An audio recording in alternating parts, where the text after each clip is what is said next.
자, 단도직입적으로 묻겠습니다. 뭐라 갑자기? 또 직입적으로. 네, 윤석열 당선인은 왜 청와대를 죽어도 못 들어가는 겁니까?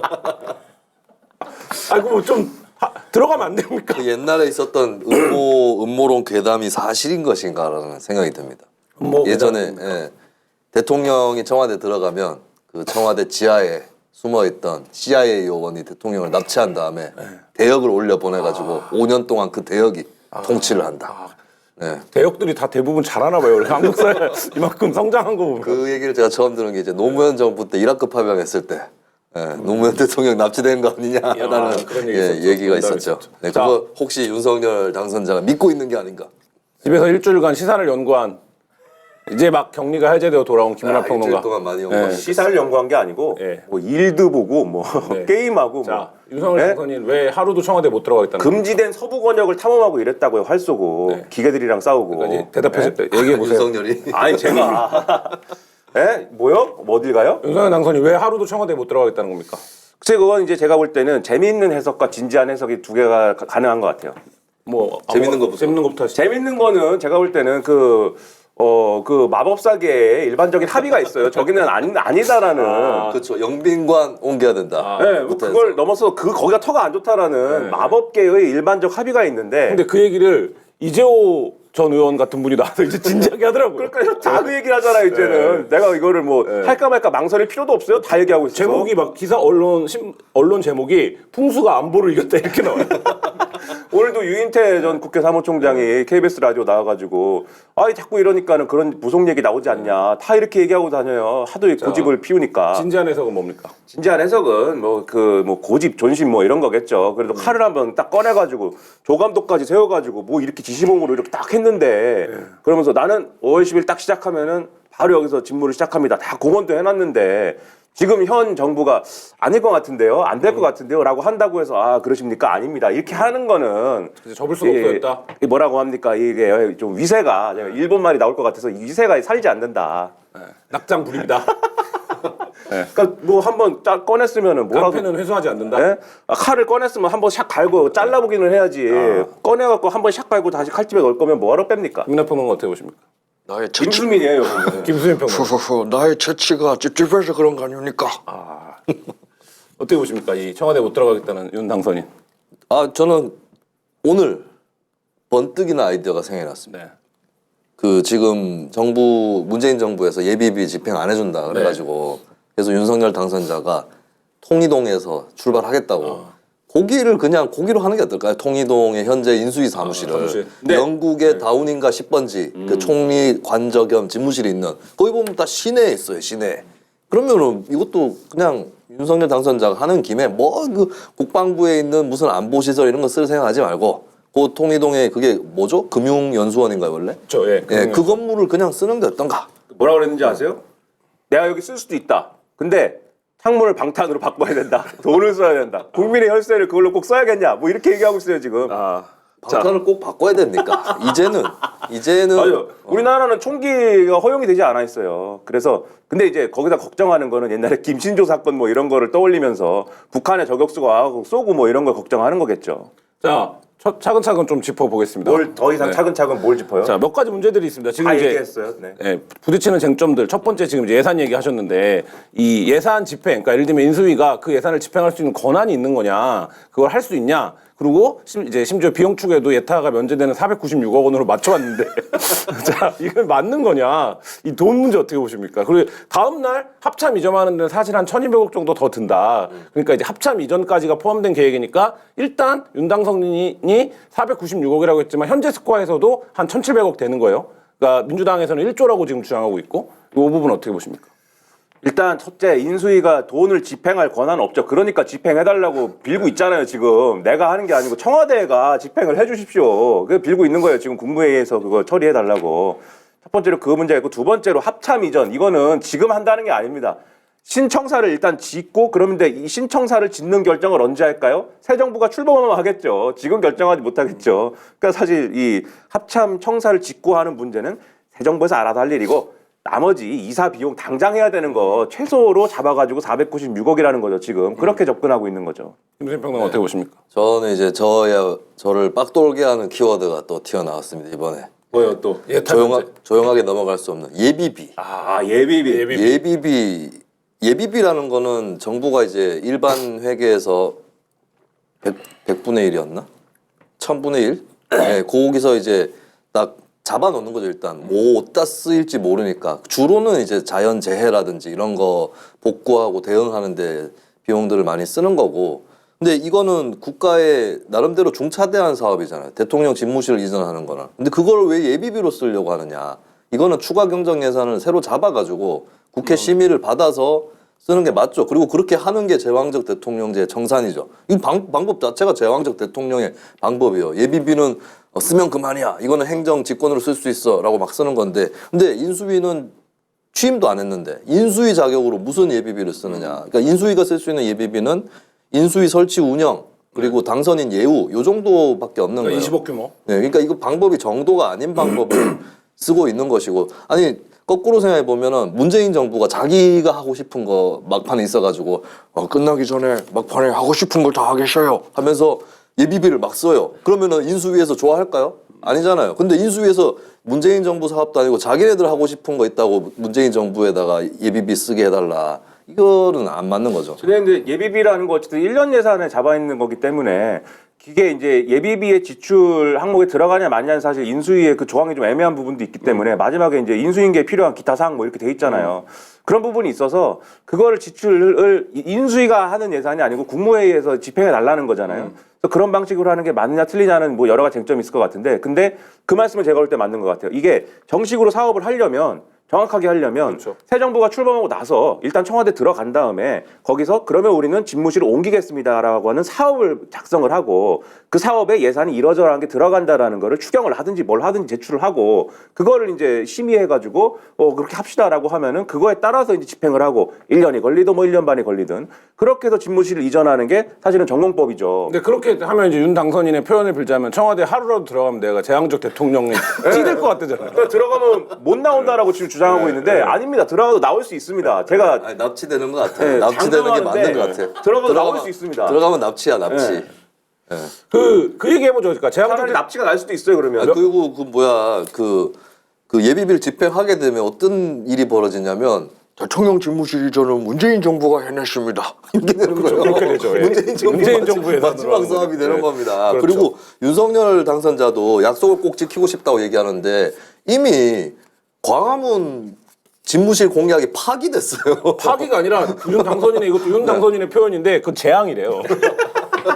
그걸 뒤늦게 알아가지고 뭡니까 그거 안 된다니까 그게. 그러니까 우리 정부에서 안 된다고 했지 않습니까? 자, 요 고대목인데 예를 들면 광화문 시대를 열겠다라는 거의 핵심적 두 가지는 예를 들면 소통을 강화하겠다라는 것과 제왕적인 대통령 권력에서 탈피하겠다라는 거였는데 그게 여러 가지 이유로 광화문은 불가하다. 근데 문재인 정부에서도 사실 검토를 1년 넘게 했던 부분이죠. 근데 이제 불가하다. 광화문에 들어가게 되면 그 논리가 청와대에서 완전히 빠져나올 수 없다는 논리와 함께 이제 불가하다. 외교부 청사는 하면서 불가한 열흘 사이에 그리고 뭐 특정 언론의 보도 이후에 이제 굳어졌다라는 게 정설인데 그 사이에 그리고 오늘 그 김용현 그 TF 2인 TF였다는 거잖아요. 윤한홍 의원과 김용현 그 뭐야 전 인수위원이 합참 뭐 작전 모시기. 예. 저 이따가 모 방송에서 봐야 됩니다. 2월 싸워야 될 그럼 2월 중순부터 논의했다라고 얘기를 했어요. 오늘 아침 라디오에서.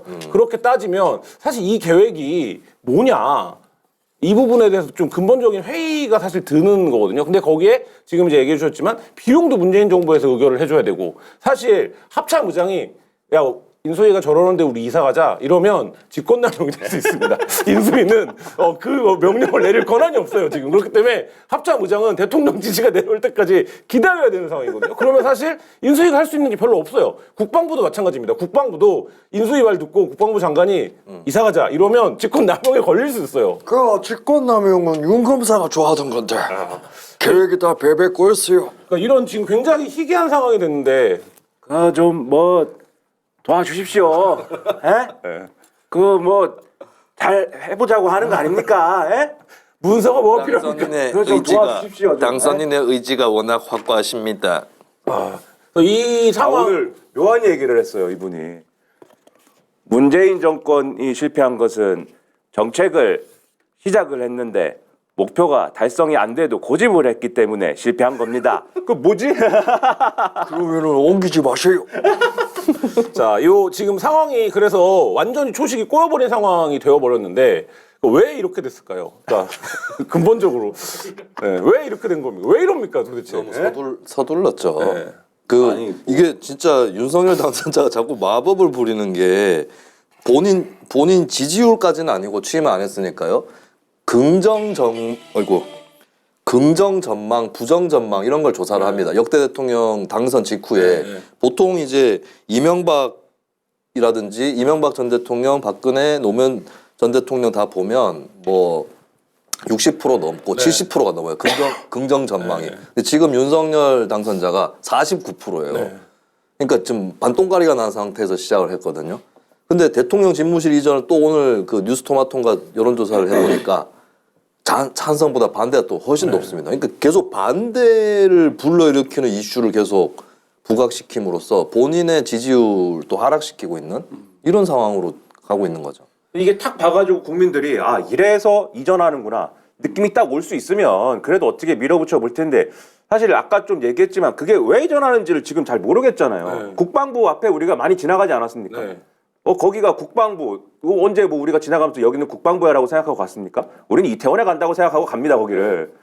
아니에요? 이태원 좀 살았잖아요. 네, 제가 이태원에 좀 살았죠. 이태원에 갈 때 그 앞으로 항상 지나가면서 뭐 국방부도 있고 이러면서 구경하면서 지나가는 거잖아요. 거기가 사실 약간 미군 기지에 둘러싸였고 오랫동안 사실 약간 진공적인 장소예요. 그래서 그 앞에 사실 사람 별로 안 다녀요. 그렇죠. 그러니까 이쪽으로 이제 국립중앙박물관이나 이태원 놀러 갈 때 가는데요, 거기가. 그러니까 지나가는 길이고 네. 사실 기자들 입장에서도 국방부가 청와대만큼 폐쇄적인 공간입니다. 그러니까 지나가면서 뭐 집무실이 보여요 거기? 뭐 안 보여요. 보이지도 않고 보일 기분도 안 나고. 그리고 자꾸 백악관 얘기하는데 백악관의 이제 대통령 백악관의 상징성은 거기에 다양한 목소들이 모여서 집회도 하고 시위도 하고 이런 것들이 그 정치적인 공간에서 공존하는 것으로 이제 그 공간이 구성되어지는 건데 사실 이제 거기는 미군 기지가 있기 때문에 뭐 그런 이제 뭐 정치적인 뭐 장소성 이런 것도 사실 없고 근데 다만 이제 거기서 얘기하고 있는 건 1층에 프레스룸을 설치해서 수시로 내가 내려와서 브리핑하겠다 이런 거를 좀 애써 좀 긍정적으로 봐주는 측면이 있을 것 같은데 그거는 사실 지금 청와대에서는 운영이 불가능한 거냐 뭐 이런 이제 회의감도 들거든요. 그거 투머치 토크라 가지고 기자들 귀에서 피날 것 같아요. 그 국방부에서 할 수 있다고 얘기하는 모든 거를 청와대에서 할 수 있어요 지금 다. 이 백악관 얘기하셨잖아요. 백악관이라는 거는 제가 또 백악관 전문가 아닙니까? 네. 한 번도 가본 적은 없는데 백악관이 나오는 드라마를 너무 많이 봐가지고. 웨스트윙 같은 거. 쫙 들어가면서 이제 비서들 쫙 움직이고 집에 세트 있어요? DVD 세트 같은 거? 좀 빌려주세요.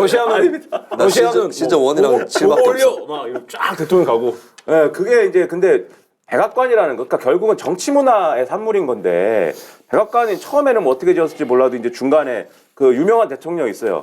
앤드류 잭슨 대통령이라고 이 드라마에서도 나오는 게 큰 치즈 얘기를 합니다. 그래서 백악관 앞에다 큰 치즈를 놓고 누구나 와서 먹으시오라고 했다는 거예요. 그러니까 기본적으로 이 백악관을 개방을 하고 시민들이 수시로 들어와가지고 뭐 견학도 하고 그 앞에서 행사도 하고 이 1층 로비에서 막 행사도 하고 이런 거를 할 수 있는 문화가 보장이 돼 있고 그거를 하고 있기 때문에 그 백악관이 개방적인 것이지 백악관이 그 동네에 있기 때문에 그게 개방적인 게 아니에요. 그 주변을 보면은 공원이 조성돼 있고 막 이렇기 때문에 뭐 그 앞에 사람들이 왔다 갔다 지내는 건데 지금 청와대도 자꾸 청와대 앞에 지나가면 택시 타고 지나가도 자꾸 총 든 사람이 어디 가냐고 물어보거든요.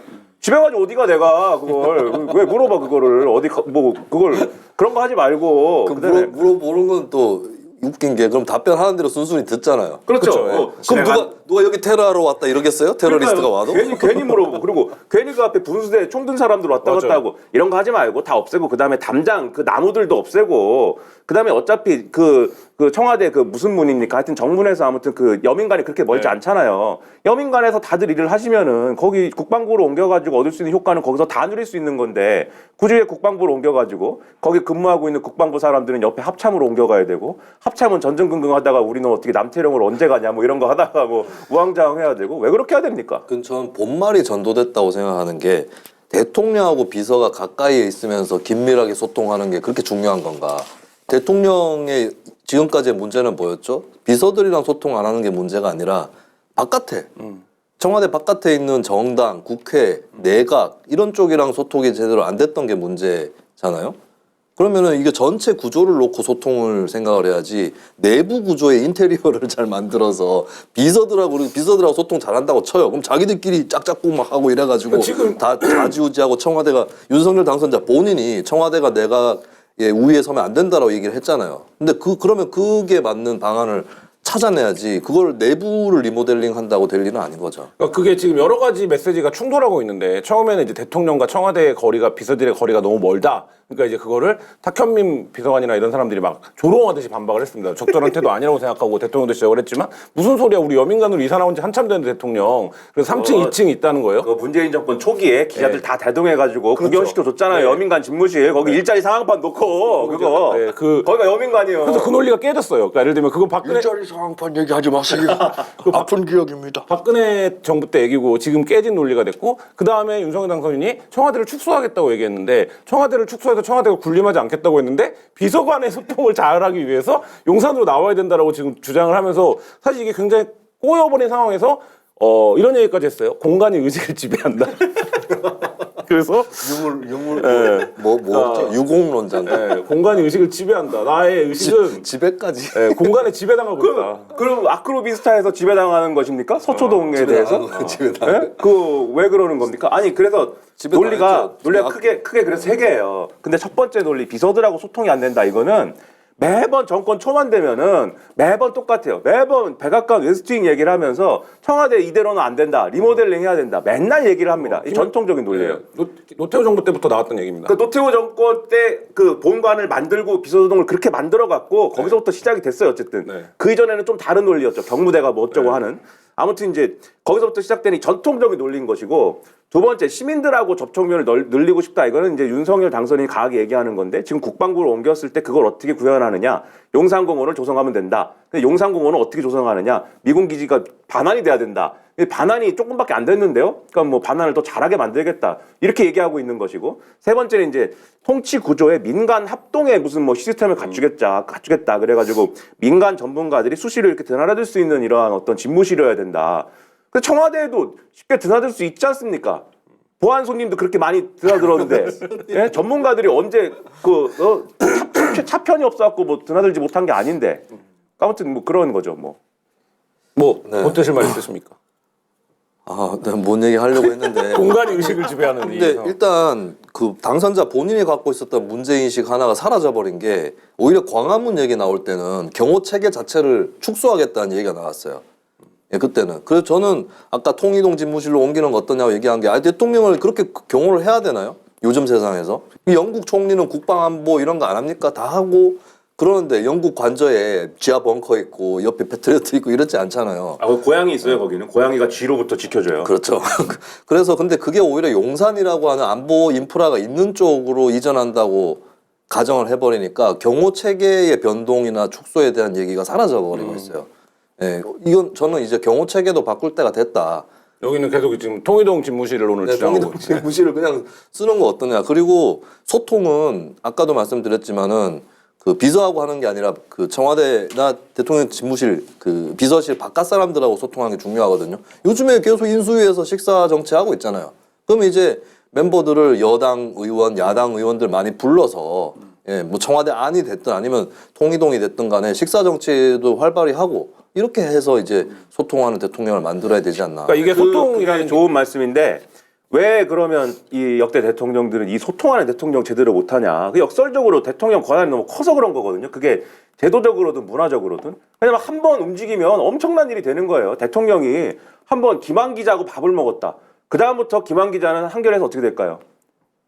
아무 일도 안 일어나. 아무 일도 안 일어납니다. 그렇구나. 네. 대통령하고 밥 먹은 사람이었고 다들 우러러보고 뭐 이렇게 되지 않아요? 그렇지 않습니다. 우리가 이렇게 무시해온 김한 기자가 이렇게 훌륭한 일을 하다니 뭐 그런 거 없어요? 그렇죠. 뭐 삼시세끼 먹는 밥인데요, 뭐. 근데 아무튼 그런 게 워낙 이제 파장이 크고 뭐 엄청난 일이 되니까 함부로 행차하지 않으시는 거예요. 임금님이. 근데 그게 아니고 실질적으로 그런 어떤 소통을 잘 하고 이런 걸 하려면 제도적으로 권한을 줄이고 대통령이 할 수 있는 일을 줄이는 게 핵심인 것이지 국방부를 이사 가는 게 핵심이 아니다. 소통 얘기가 나왔는데 이제 오늘자 보도들에 따르면 그 뭐 윤핵관이라고 불리는 장제원 의원이라든지 김한길, 김병준 그다음에 당내에서도 사실 이건 좀 무리다라는 의견이 전달이 됐지만 그 윤석열 당선인이 윤한홍 그 아까 이름 김용현 TF의 의견을 받아서 그 결정해버렸다. 그리고 이거를 또 뭐 김영환 전 과기부 장관 같은 양반은 뭐 고뇌찬 결단이다. 지도자만이 내릴 수 있는 결단이다. 이렇게 가고 있고 이준석 대표랑 이제 국힘 같은 경우는 이견이 있을 수 있지만 그 이견에 대해서 함구해라. 이렇게 지금 얘기하고 있는데 이 모습 자체가 이 소통을 둘러싼 좀 거대한 비극처럼 보이기도 하는데 어떻게 보십니까? 2017년 5월 10일에 문재인 대통령, 신임 대통령이 자기 정부는 민주당 정부가 아니라 문재인 정부가 아니라 민주당 정부입니다. 라고 얘기를 했어요. 근데 잘 안 이루어졌죠. 그리고 윤석열 당선자가 당선 일성이 뭐였냐? 자기 정부는 윤석열 정부가 아니라 국민의힘 정부입니다. 라고 얘기를 했어요. 근데 이거 되게 중요한 부분인 게 뭐 권력 구조를 개편하고 이런 걸 떠나서 지금 있는 체제에서 정부가 힘이 있고 강력하고 책임이 있는 정부가 되는 그 첫 번째 단계가 청와대 중심의 대통령 비서실 중심의 정부가 아니라 여당이 명실상부하게 정부의 중심이 되는 여당 정부가 되는 게 중요하거든요. 근데 지금 윤석열 당선자는 여당 내에서 김기현 원내대표 등등이 갖고 있는 이견, 심지어는 자기 주변 측근인 장제원 의원도 피력했다고 하는 속도 조절론, 이런 것들을 무시하고 있다. 그럼 이 여당조차 존중하지 않는다면 어떻게 제왕적 대통령제를 청산할 수 있느냐 의문이 드는 거죠. 그리고 앞에도 좀 얘기하셨지만 이 용산안이 어디서 나온 거냐 이것도 의문인 거예요. 그러니까 애초에 우리가 추측하기로는 용산안 언제 들어봤어요? 저는 그 15일 날 경향신문 칼럼 보고 아침마다 신문을 봐야 되잖아요. 칼럼 보고 뭐 이런 의견도 있네? 그때 처음 접했거든요. 코리아 풍수 TV가 1년 전부터 얘기해왔어요. 코리아 풍수 TV요? 네. 천공스승 또 용산에 대한 강의가 있습니다. 근데 그거는 용산을 뭐 문화의 중심지로 하자 이런 거잖아요. 여튼. 야, 코리아 풍수 TV는 언제 봤어 또. 근데 아무튼 그게 글이 있어가지고 이런 의견도 있구나. 근데 바로 그날부터 용산안을 얘기를 하더라고요. 근데 그 배경이라는 거에 대해서 이제 뭐 일부 언론 보도나 이런 것들도 있고 본인들도 얘기를 하고 있습니다. 근데 얘기하는 사람들이 다 얘기가 달라요. 예를 들면 김재원 최고의 경우에는 이전부터도 사실 용산안도 같이 얘기를 해왔는데 광화문 얘기하다 갑자기 용산 얘기하면 논란이 많을 것 같아서 다 퉁쳐갖고 광화문을 얘기를 해온 거다. 이렇게 얘기를 하고. 노룩 패스입니다. 광화문을 본 척하면서 용산으로 노룩 패스. 예, 권성동 의원의 경우에는 그 칼럼 보고선 뭐 얘기 듣고서는 결정한 거 맞다 이렇게 얘기를 하고 있고, 그리고 당사자인 TF 당사자인 그 김용현 뭐 전 합참 작전 본부장이라는 분은 그 칼럼을 보고 그 기자한테 물어본 것도 맞는데 그 이전에 2월부터 전문가들하고 소통하고 있었다. 근데 그 전문가들이 제가 볼 때는 다 긍정적인 의견을 줬냐? 아니거든요. 제가 볼 때는 전직 국방부 장관 합참의장 출신들이 보수 정권에 있었던 사람들까지 다 성명을 지금 낸 거잖아요. 이게 문제가 많다. 그러면 긍정적인 의견 안 줬을 것 같은데 결정적으로 이거를 이 수면 위로 끌어올린 거는 결국 그 칼럼의 영향이 지대했다고 볼 수밖에 없는 거거든요. 그리고 뭐 또 여러 가지 얘기들을 자기들끼리 하는데 얘기가 안 맞아요. 박근혜 정부 때 윤창중 칼럼 같은 건가요? 그러니까요. 그러면은 그 경향이야 이제. 네, 그러면 그 칼럼 하나를 누군가 보고 꽂혀갖고 했다는 얘기가 되는 거예요. 결국은 이 강화문으로 옮겨야 되는데 강화문 얘기가 진척이 없는 것 같고 이게 안 되는 것 같으니 이렇게 고민하던 차에 이런 좋은 제안이 나와가지고 빠르게 가 했다는 거예요 지금. 진행시켜. 그럼 좋아, 그게 빠르게 가. 그게 졸속이지 뭡니까 그럼 그게. 그러니까 아니 저는 뭐 용산은 충분히 검토해 볼 수 있고 광화문하고 용산 비교해 보면 용산이 더 낫지 않은가 생각은 있습니다. 근데 왜 거기여야만 하느냐? 또 다른 부지들이 제가 얘기했던 동의동도 있지만 그거 말고도 다양한 뭐 세종시도 갈 수도 있고 뭐 여러 가지. 네, 있을 아니 수 있어요. 서울시 광화문을 내로- 벗어난다고 하면 은평구 대조동 어떻습니까? 은평구 대조동. 교통 체증 때문에 안 됩니다. 대서동보다는 신사동. 가련동으로. 네. 그래서 그런 것들을 좀 다양하게 모색해 보면 좋지 않을까 싶거든요. 그것도 좋은 기회다. 아니 제왕적 대통령제를 정산하는 데 있어서 국회 의견 정치와 또 공론에 붙이는 것과 이런 것들만큼 중요한 게 없잖아요.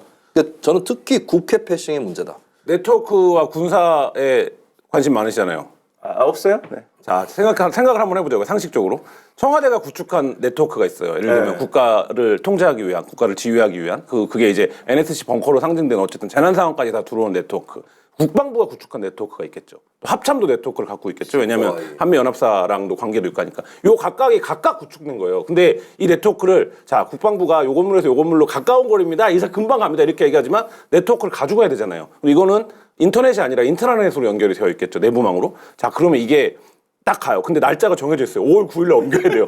그러면 북한 입장에서 그래? 이런 생각 하지 않을까요? 그래. 네, 이렇게 하지 않을까요? 그러니까 이게 근데 잠깐 껐다가 킬게 이게 아니잖아요.